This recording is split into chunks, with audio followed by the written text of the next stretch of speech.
Hey, greetings from the Pacific Northwest. Bo here. I've only got one record to show, and for you guys that like the stuff from Endless Trip or things that have a psychedelic reputation, this will be a video for you, I guess. But it's just one record.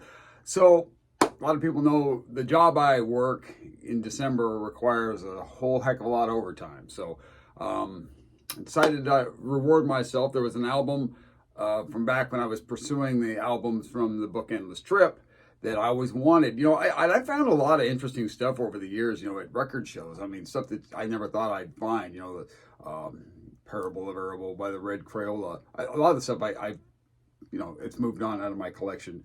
13th Floor Elevators, Easter Everywhere, and Psychedelic Sounds of, on and on, the Golden Dawn, all kinds of interesting. The Remains, I found all kinds of stuff. But this record, and this is one I coveted a lot. I used to listen to a lot on YouTube. When I run, I'm different than a lot of people. I don't get to play a lot of that music that, like Eye of the Tiger kind of, or whatever, that pumps you up. That's not what motivates me. I like music that kind of settles my mind, clears my mind a bit, and or a podcast, believe it or not, while I'm exercising, just because I like a still mind that's able to focus and concentrate on what I'm doing.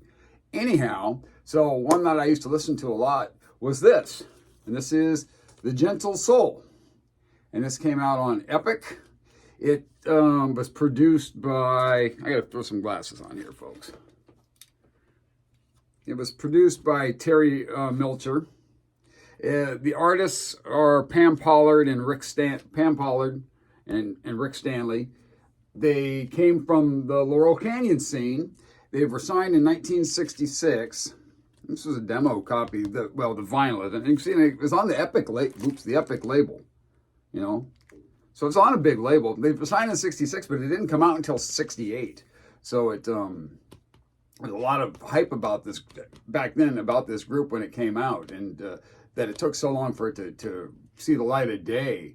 Kind of drew some anger in some of the underground magazines at the time. It's got a lot of heavy hitters too that play on the album. You got Ry Cooder on guitar. You got Mike Deasy on guitar. Mike Deasy, there's another album that I found, Friar Tuck's Psychedelic Guitar. That's Mike Deasy. Van Dyke Parks, famous for Song Cycle. Bill Plummer on bass. So it's got a lot of well-known people on it. It's got this psychedelic reputation. The first song, Overture,